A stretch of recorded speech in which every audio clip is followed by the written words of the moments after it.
유월절 엿새 전에 예수께서 베다니에 이르시니 이곳은 예수께서 죽은 자 가운데서 살리신 나사로가 있는 곳이라. 거기서 예수를 위하여 잔치할세 마르다는 일을 하고 나사로는 예수와 함께 앉은 자 중에 있더라. 마리아는 지극히 비싼 향유 곧 순전한 나드 한 근을 가져다가 예수의 발에 붓고 자기 머리털로 그의 발을 닦으니 향유 냄새가 집에 가득하더라. 제자 중 하나로서 예수를 잡아줄 가룟 유다가 말하되, 이 향유를 어찌하여 300데나리온에 팔아 가난한 자들에게 주지 아니하였느냐? 이렇게 말함은 가난한 자들을 생각함이 아니요 그는 도둑이라. 돈괴를 맞고 거기 넣는 것을 훔쳐가미러라. 그를 가만두어 나의 장래할 날을 위하여 그것을 간직하게 하라. 가난한 자들은 항상 너희와 함께 있거니와 나는 항상 있지 아니하리라. 유대인의 큰 무리가 예수께서 여기 계신 줄을 알고 오니 이는 예수만 보기 위함이 아니요 죽은 자 가운데서 살리신 나사로도 보려 함이로라. 대제사장들이 나사로까지 죽이려고 모의하니 나사로 때문에 많은 유대인이 가서 예수를 믿음이로라. 그 이튿날에는 명절에 온 큰 무리가 예수께서 예루살렘으로 오신다는 것을 듣고 종려나무 가지를 가지고 맞으러 나가 외치되, 호산나 찬송하리로다. 주의 이름으로 오시려니 곧 이스라엘의 왕이시여. 예수는 한 어린 나귀를 보고 타시니 이는 기록된 바 시온 따라 두려워하지 말라. 보라, 너의 왕이 나귀 새끼를 타고 오신다 함과 같더라. 제자들은 처음에 이 일을 깨닫지 못하였다가 예수께서 영광을 얻으신 후에야 이것이 예수께 대하여 기록된 것임과 사람들이 예수께 이같이 한 것임이 생각났더라. 나사로를 무덤에서 불러내어 죽은 자 가운데서 살리실 때에 함께 있던 무리가 증언한지라. 이에 무리가 예수를 맞으면 이 표적 행하심을 들었음이로라. 바리새인들이 서로 말하되, 볼지어다, 너희 하는 일이 쓸데없다. 보라, 온 세상이 그를 따르는도다. 여러분 반갑습니다. 오늘도 큐티로 여는 기막힌 하루입니다. 본 말씀 요한복음 12장 1절부터 9절의 말씀입니다. 자, 오늘 본문 말씀에서 예수님은 유월절을 엿새 앞두시고 다시 베다니의 나사로의 집에 방문하십니다. 오늘 이 말씀을 통해 오늘도 우리에게 주시는 하나님의 음성을 우리가 함께 듣기를 원합니다. 자, 먼저 1절에 보니까 이때가 유월절 엿새 전이라고 합니다. 오늘 이 말의 의미가 너무 중요합니다. 유월절이 엿새가 남았다는 것은 곧 예수님이 이제 죽으실 시간이 가까이 왔다는 것을 의미하기 때문입니다. 바로 이때를 기점으로 예수님은 이제 거의 일주일 후면 십자가의 죽음을 맞이하시게 됩니다. 그런데 바로 이렇게 중요한 때 예수님은 다시 베다니에 있는 나사로의 집을 방문하셨습니다. 그리고 나사로가 베푸는 이 잔치에 참여하시죠. 자, 그런데 이 잔치가 한창이던 때 오늘 3절의 말씀에 보니까 마리아가 지극히 비싼 향유를 가지다가 예수님의 발에 붓고 자기의 머리털로 예수님의 발을 닦았다고 합니다. 자, 5절 말씀에 보니까 가룟 유다는 이 행위를 비난하면서 이 향유를 300데나리온에 팔 수 있었다라고 합니다. 예수님 당시 일반 노동자의 하루 품삯이 한 데나리온이었는데 그렇게 치면 이 300데나리온은 무려 1년치의 임금에 해당되는 엄청난 돈인 것이죠. 그래서 오늘 말씀이 이 향유를 일컬어서 지극히 비싸다라고 표현하는 것이 결코 과장이 아닐 것입니다.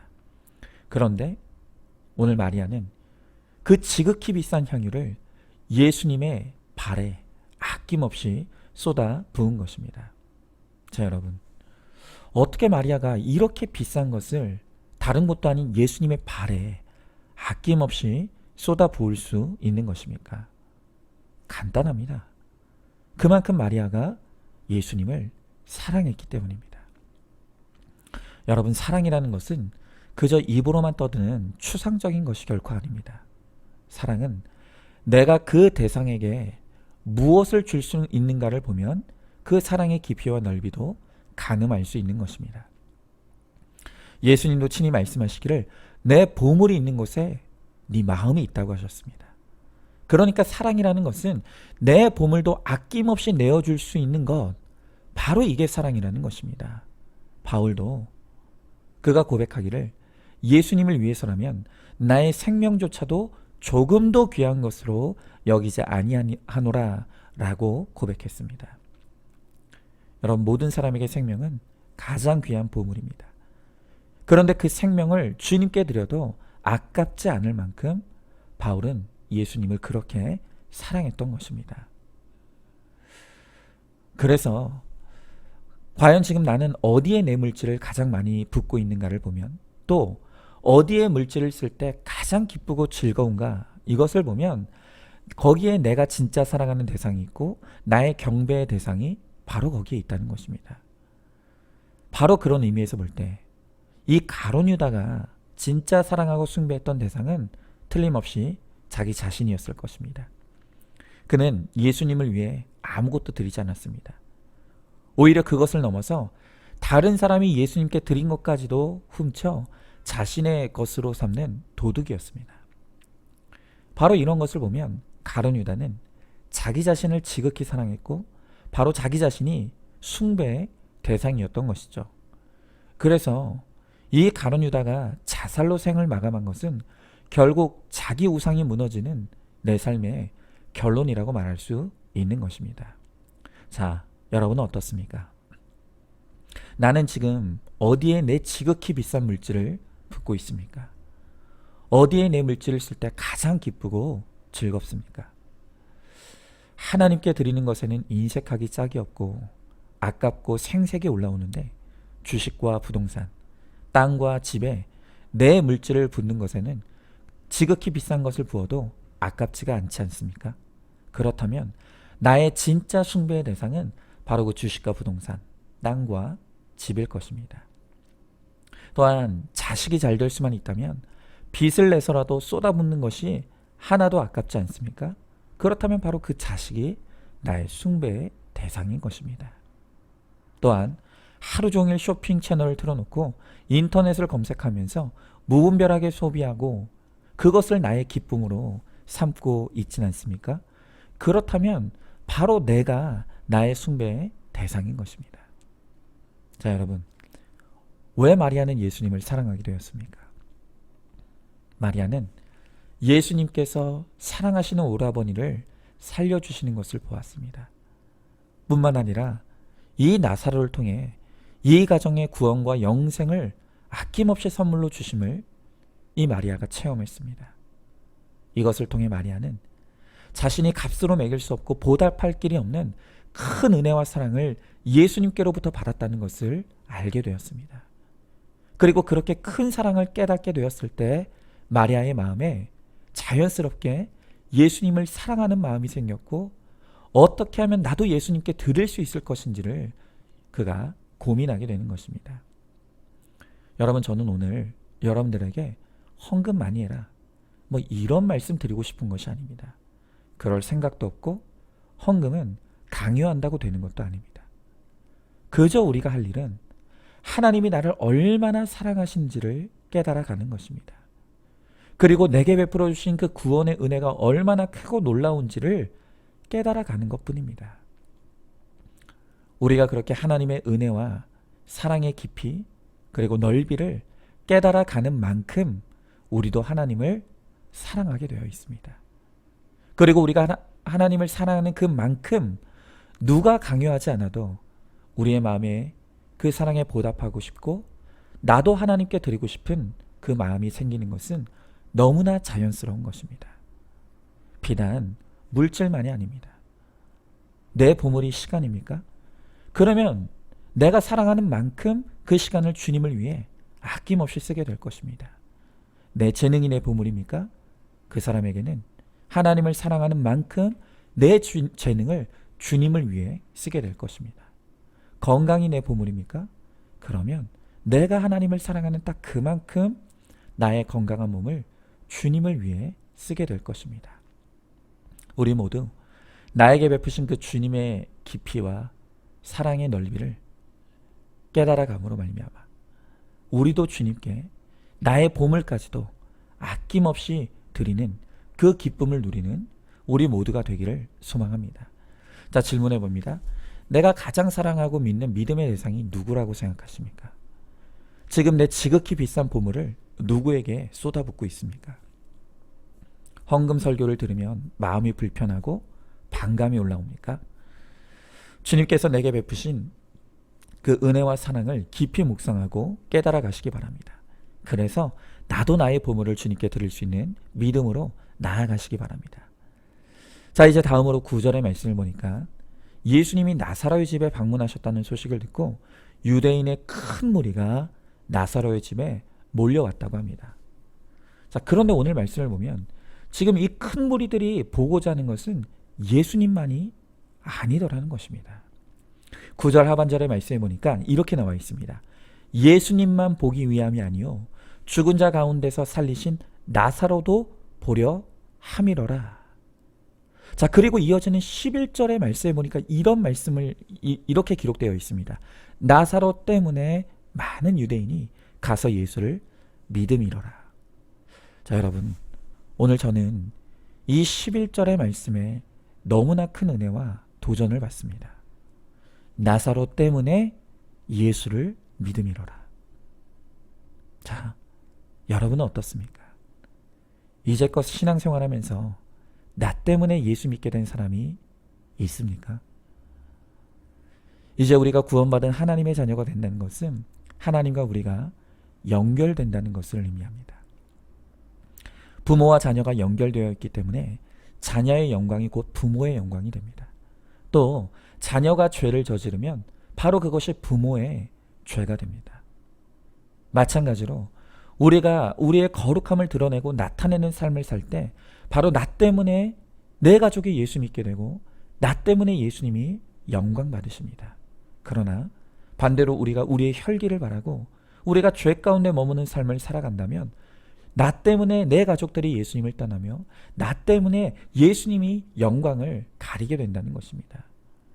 그러므로 우리는 우리의 매사의 삶 가운데 우리의 마음과 생각 속에서 나 때문에 예수님이를 생각해야 됩니다. 뭐라고요? 나 때문에 예수님이. 우리는 내가 어떤 말을 할 때 예수님 때문에 나 때문에 예수님을 믿게 될까를 생각해야 됩니다. 또 어떤 행동을 할 때도 그 행동을 하기 전에 내가 어떤 행동을 해야 나 때문에 예수님을 믿게 될까를 생각해야 됩니다. 또 표정 하나도 나 때문에 예수 믿을 수 있는 표정을 지어야 합니다. 혹시 예수님을 믿는 우리들 가운데 주변에 내 인상이 나쁘다는 소리를 듣는 분들이 있습니까? 그렇다면 내 이미지를 위해서도 아니고 다른 사람 눈치 때문도 아니라 나 때문에 예수 믿기를 위해 우리는 좋은 인상 되도록 연습해야 됩니다. 여러분, 예수 믿는 사람이 무서워 보이면 안 되지 않겠습니까? 저도 그랬습니다. 사실 제가 안면에 살짝 이 비대칭이 있습니다. 그래서 예전에는 제가 웃을 때 꼭 입꼬리가 한쪽만 치켜 올라갔습니다. 그랬더니 여러 사람들이 제가 웃기만 하면 비웃는 것 같다고, 당신이 웃는 게 기분이 나쁘다고, 이런 오해의 말들을 얼마나 많이 들었는지 모릅니다. 그래서 제가 고민이 되었습니다. 앞으로 내가 목사가 되고 목회를 해야 되는데 이것 때문에 사람들이 나에게 오해하고 또 나 때문에 상처가 되면 어쩌나. 그래서 그때부터 거의 1년 정도를 매일 아침 거울 앞에서 웃는 연습을 하기 시작했습니다. 양쪽 입꼬리가 한껏 치켜 올라가도록 활짝 웃는 연습을 정말 매일 빠지지 않고 했습니다. 그랬더니 어느새부턴가 사람들로부터 그런 오해받는 일들이 많이 없어지게 되었습니다. 여러분, 이처럼 나 때문에 예수 믿는 적용은 거창한 것이 절대로 아닙니다. 교회에서도 안내위원으로 봉사하는 분들은 나 때문에 예수 믿을 수 있도록 따뜻한 미소로 반겨주고, 또 식당 봉사하시는 분들은 내가 하는 밥과 반찬 때문에 예수 믿을 수 있다는 마음으로 봉사하시고, 또 찬양단에서 찬양하시는 분들은 내가 하는 찬양 때문에, 내가 부르는 찬양으로 인해서 예수 믿을 수 있다는 마음으로 열심히 찬양하고, 목사인 저는 바로 나 때문에 예수 믿도록 설교 준비에 최선을 다하는 것입니다. 자, 여러분, 이 오늘 하루 나 때문에 예수 믿는 적용이 무엇인지를 깊이 생각하시기 바랍니다. 자녀를 대할 때에도 나 때문에 내 자녀들이 예수 믿도록 말과 표정과 행동에 한 번 더 생각하고, 직장에서도 나 때문에 예수 믿을 수 있도록 매사에 성실하고 최선을 다하며 결과를 내기에 애쓰고, 또 사람들과 대화할 때도 나 때문에 예수 믿도록 구원을 도울 수 있는 말과 언행을 한 번 더 고민하고 말하는 것입니다. 그리고 부하가 치밀어 오를 때도 나 때문에 예수 믿도록 한 번 더 혈기를 참아 누르는 것입니다. 오늘 하루 나사로 때문에 예수를 믿음이러라 라고 말씀하신 것처럼 나 때문에 예수 믿는 구체적인 손과 발과 입이 가는 적용을 이루므로 나 때문에 예수님이 영광 받으시고 나 때문에 예수 믿게 되는 그 한 사람이 열매를 맺는 그러한 사명을 감당하는 우리 모두가 되기를 소망합니다. 자, 질문해 봅니다. 나 때문에 예수 믿게 된 사람이 몇 명이 있습니까? 아니면 나 때문에 지금 내 자녀들이, 내 배우자가, 직장 동료들이 예수를 멀리하고 떠나고 있지는 않습니까? 예수님과 내가 연결되어 있기 때문에 나 때문에 예수님이 영광받기도 하고 나 때문에 예수님이 조롱당할 수 있다는 것을 아시기 바랍니다. 오늘 하루 나 때문에 예수 믿는 구체적인 손과 발이 가는 적용이 무엇인지를 생각하고 실천하는 하루가 되시길 바랍니다. 자, 마지막으로 오늘 12절의 말씀을 보니까 이튿날이 되어 예수님이 예루살렘으로 올라가셨다고 합니다. 13절에 그때 사람들은 종려 나무가지를 흔들며 예수님을 맞이하였는데 14절에 보니까 예수님께서 한 어린 나귀를 보고 타셨다고 합니다. 여러분, 참 이상한 것은요, 성경이 예수님이 타신 이 어린 나귀에 참 많은 관심이 있다는 사실입니다. 그냥 관심이 많은 정도가 아닙니다. 이 예수님이 어린 나귀를 타셨다는 이 성경의 기사가 마태, 마가, 누가, 요한 이 사복음서에 모두 기록되어 있습니다. 여러분, 이게 절대로 흔한 일이 아닙니다. 물론 이 사건이 기록된 것이 이 말씀의 예언이 응하는 것을 보여주는 의미도 있습니다. 그러나 저는 이 나귀를 통해 쓰임받는 인생의 중요성을 오늘 성경이 우리들에게 이야기하고 있다고 생각합니다. 여러분, 이렇게 보잘것없어 보이는 어린 나귀에 불과한 이 나귀도 주님께 붙잡혀 쓰임받으니 마태, 마가, 누가, 요한복음에 모두 기록되어 오고 가는 모든 사람들에게 기억되는 그러한 존귀한 존재가 되게 하시더라는 것입니다. 우리도 마찬가지입니다. 우리도 하나님을 위해 쓰임받고 하나님 나라에 기억되는 인생이 되기를 사모해야 됩니다. 이 땅에서 우리가 한 일들은 그저 우리가 살아있을 동안만 의미 있을 뿐이지만 주를 위해 했던 모든 일들은 영원한 의미를 지니고 하나님 나라의 영원토록 기억된다는 것입니다. 여러분, 사람의 인생에는 두 가지 인생이 있다고 합니다. 하나는 녹슬어 없어지는 인생이고 또 하나는 닳아 없어지는 인생입니다. 하나님께서 주신 한 번뿐인 소중한 인생입니다. 어차피 모두가 썩어 없어질 몸일 뿐입니다. 어차피 없어질 몸이라면 이왕이면 아무 의미 없이 살다 녹슬어 없어지는 인생이 아니라 주님을 위해, 구원을 위해 힘써 쓰임 받다가 닳아 없어지는 인생이 된다면 그것이 얼마나 가치 있는 인생이겠습니까? 영국의 한 유명한 언론 매체에서 인간의 평균 수명을 80으로 잡은 다음에 과연 사람이 일생을 살면서 어디에 얼마만큼의 시간을 보내는지를 순위별로 조사를 해보았다고 합니다. 자, 그렇게 해봤더니 우선 사람이 잠자는 시간에 일생토록 25년을 쓴다고 합니다. 또 TV와 인터넷을 보는 데는 10년을 쓰고요. 먹고 마시는 시간에는 6년을 쓴다고 합니다. 전화 받는 시간은 4년, 화장실에 가 있는 시간은 3년. 이런 식으로 우리 인생에 그냥 흘러가는 시간이 무려 54년이었다고 합니다.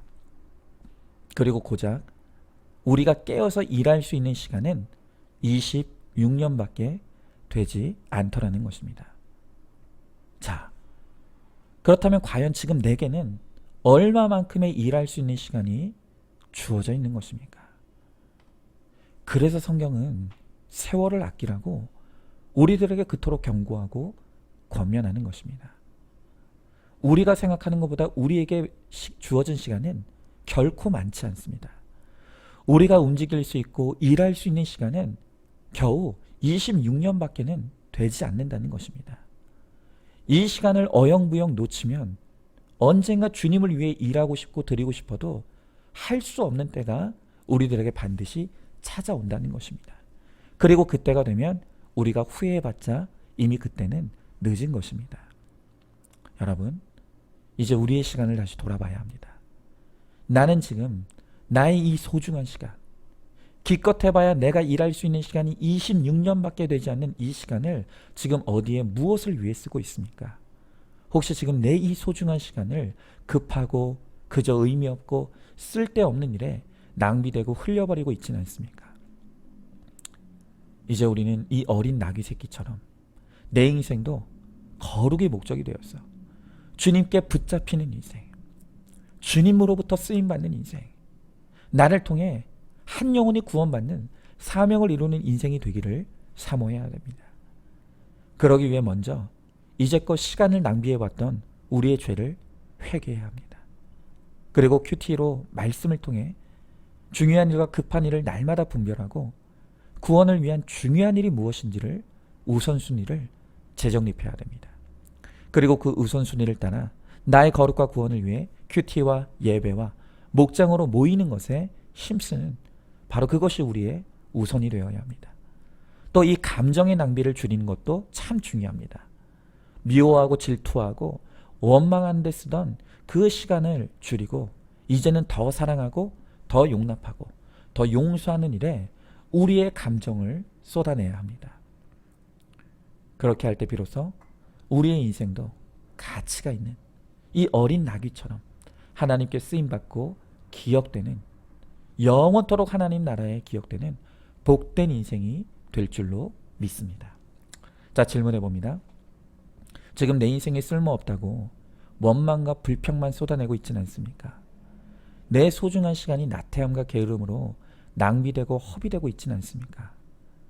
비록 나같이 보잘것없는 인생일지라도 하나님이 붙잡고 사용하시면 존귀한 인생이 될 것을 믿으십니까? 이 말씀으로 중요한 일을 분별하고 오직 거룩과 구원을 이룬 일에 우리의 삶의 우선순위를 둠으로 하나님이 쓰시는 인생, 하나님 나라에 영원히 기억되는 인생이 되기를 사모하는 우리 모두가 될 수 있기를 간절히 소망합니다. 자, 오늘도 3월 12일 보석상자입니다. 내가 왜 이렇게 살고 있는가를 전혀 깨닫지 못하기 때문에 두려움과 불안 속에 살게 됩니다. 지금 내가 사로잡힌 이유를 찾아보십시오. 말씀이 특별히 임하라고, 하늘의 이상이 보이라고 내가 사로잡힌 것인데 그걸 해석하지 못하고 지질이 고생만 하고 있지는 않습니까? 아멘. 오늘도 큐티로 기막힌 하루를 살아내는 하늘가족 공동체 우리 모든 성도님 되시기를 주님의 이름으로 축복합니다.